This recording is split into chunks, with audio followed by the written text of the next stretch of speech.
இந்த health insurance எப்படி எடுக்கணும்னா, நோய் வந்தால் தான் எடுப்பேன், 50 வயசுக்கு மேலே எடுப்பேன், 60 வயசுக்கு மேலே எடுப்பேன், இதெல்லாம் யூஸ் கிடையாதுங்க. சின்ன வயசுல தான் எடுக்கணுங்க.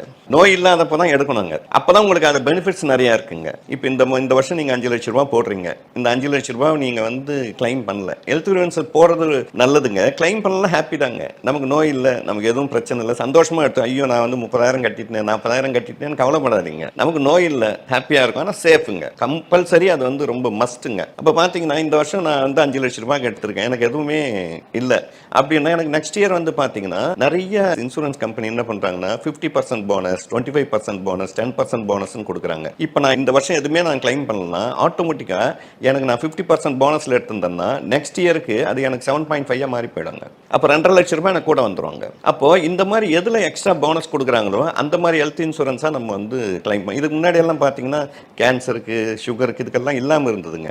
இப்போ எல்லாத்துக்குமே இருக்கனாலே கொடுக்குறாங்க. அந்த மாதிரி இன்சூரன்ஸே நிறைய வந்துருச்சுங்க. அப்போ அந்த ஹெல்த் இன்சூரன்ஸ்ன்றது ஒவ்வொரு ஆளுக்கு தகுந்த மாதிரி மாறுங்க. இப்போ எனக்கு வந்து இந்த நோய் இருக்குன்னா அதுக்கு தகுந்த மாதிரி இருக்குங்க. இதுக்கு முன்னாடி எல்லாம் பார்த்தீங்கன்னா அட்மிட் பண்ணாதான் நீங்கள் வந்து கிளைம் பண்ண முடியுங்க. இப்போ அப்படி கிடையாதுங்க. ஓபிசி, அதாவது நீங்கள் வந்து டைரக்டாகவே போயிட்டே நம்ம வந்து ஓபிலேயே பார்த்துட்டே நம்ம வந்து கேஷ் எடுக்கலாங்க. நிறைய மெடிசன், ஒவ்வொரு சிங்கிள் மெடிசனுக்கு கூட நம்ம வந்து பேமெண்ட் வாங்கலாம். ஆனால் நல்ல இன்சூரன்ஸாக பார்க்கணும். இன்சூரன்ஸ் பார்க்கும்போது அந்த கிளைம் லிஸ்ட்டை பார்க்கணுங்க. அவங்க எத்தனை பேருக்கு கிளைம் வந்து செட்டில் பண்ணியிருக்காங்க, அது ரொம்ப முக்கியம். அந்த இன்சூரன்ஸ் இருக்குன்னு எல்லா இடத்துலையும் போட்டாலாம் போகாது. இப்போ நிறைய கம்பெனியில் வந்து பார்த்தீங்கன்னா ஆயுர்வேதிக்கு, ஆயுஷ்ன்றாங்க, யுனானிக்கு, எல்லாத்துக்குமே கவர் ஆகிற அளவுக்கெல்லாம் இன்னைக்கு வந்து இன்சூரன்ஸ் வந்துருச்சுங்க. அதை பார்த்து பண்ணணும். எடுக்கிறது வந்து பார்த்தீங்கன்னா நம்ம யோசிச்சு எடுக்கக்கூடாதுங்க. நான் 40 வயசுக்கு மேலே எடுத்துக்கிறேன், 50 வயசுக்கு மேலே எடுத்துக்கிறேன்னு இல்லைங்க. நீங்கள் உடனடியாக ஒரு ஹெல்த் இன்சூரன்ஸ் கண்டிப்பாக இருந்தாகணுங்க.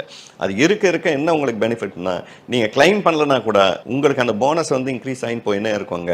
ஆட்டோமேட்டிக்காக ஒரு ஏஜ் வரும்போது ஏதோ ஒரு விஷயம்னா அன்றைக்கி நமக்கு அது பெரிய அளவில் சப்போர்ட் பண்ணுவாங்க. ஜாபுக்கு போகிறவங்களா இருந்தாலும் சரி, பிஸ்னஸ் பண்ணுறவங்களா இருந்தாலும் சரி, இன்சூரன்ஸ்ன்றது ரொம்ப முக்கியம். ஹெல்த் இன்சூரன்ஸ்ன்றதுங்க. அதே மாதிரி நீங்கள் பார்த்தீங்கன்னா நிறைய டாப் அப் இருக்குங்க. அதில் முன்ன அந்த மாதிரி வசதி எல்லாம் கிடையாதுங்க. இப்போல்லாம் டாப் அப் இருக்குங்க. நீங்கள் 1 கோடி வரைக்கும், 2 கோடி வரைக்கும். ஏன்னா ஒரு டிசிஷன் நீங்கள் உள்ளே போனீங்கன்னா 10 லட்சம் 20 லட்சம் இல்லாமல் நீங்கள் வெளியில் வர முடியாதுங்க. அந்த மாதிரி தான் ஒரு சூழல் இருக்குங்க.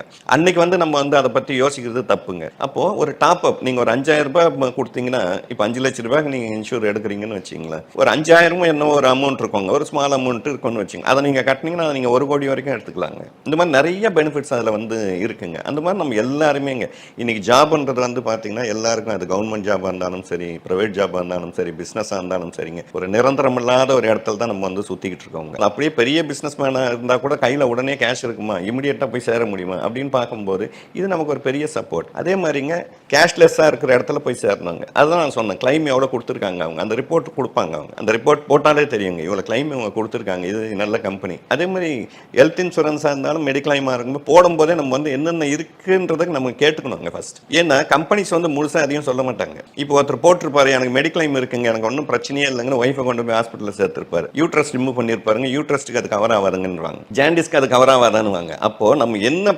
பர்பஸுக்கு போடுறோமோ அதெல்லாம் ஃபர்ஸ்டே கேட்டணும். சார் இது யூட்ரஸ்க்கு ஓகேவா, ஜாண்டிஸ் வந்தால் ஓகேவா. அப்போ நம்ம கேட்கும் போது மட்டும்தான் அவங்க வந்து எக்ஸ்பிளைன் பண்ணாங்க. எல்லாமே சொல்கிறேங்க, உங்களுக்கு கிளியராக எதையுமே எக்ஸ்பிளைன் பண்ண மாட்டாங்க. அதுக்கப்புறம் நம்ம அவங்க கிட்ட போய் சண்டை போகிறது வேஸ்ட்டுங்க. நீங்கள் கட்டிட்டீங்க சார், இதுக்கு மேலே நாங்கள் ஒன்றும் இல்லை, நீங்கள் முதலே கேட்டிருக்கணும். நம்ம முதலே வந்துங்க ஒரு இன்சூரன்ஸ் பண்ணுறோன்னு சொன்னாங்க.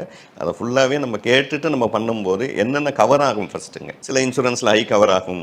இப்போ நிறைய பேர் பார்த்தீங்கன்னா வெறும் மெடிக்ளைம் தான், ஏதோ ஆக்சிடென்ட் ஆகுனா கிடைக்கும், அப்படியெல்லாம் கிடையாதுங்க. எல்லா டிசீஸ்க்குமே இருக்கிற ஹெல்த் இன்சூரன்ஸ் எல்லாம் இருக்குங்க. இது வந்து பேங்க் சைட்லேருந்து வரக்கூடிய அந்த இன்சூரன்ஸ்க்கும் பொருள். ஆமாம், கண்டிப்பாக இருக்குங்க. நிறைய பேங்க்ஸ் இப்போ வந்து இன்சூரன்ஸ் நல்ல பேங்க்ஸ் எல்லாம் இப்போ இருக்குங்க. போனோமா அட்மிட் ஆகணுமா, இன்னும் சொல்ல போனால் நிறைய ஹாஸ்பிட்டல்ஸ் அவங்களே பேசி அவங்க வாங்கிக்கிட்டாங்க. இதுவும் அவங்களுக்கு பிஸ்னஸாக இருக்கிறதுனால என்ன பண்ணுறாங்கன்னா, நம்ம போய் அட்மிட் ஆகுனா போகிறோங்க, மற்ற விஷயம்லாம் இன்சூரன்ஸும் அவங்கள டாக்டர்ஸுமே ஹாஸ்பிட்டலே வந்து பேசிக்கிறாங்க. நம்மளோட ஒர்க் என்னன்னா எவ்ரி இயர் வந்துங்க ஒரு இன்சூரன்ஸ்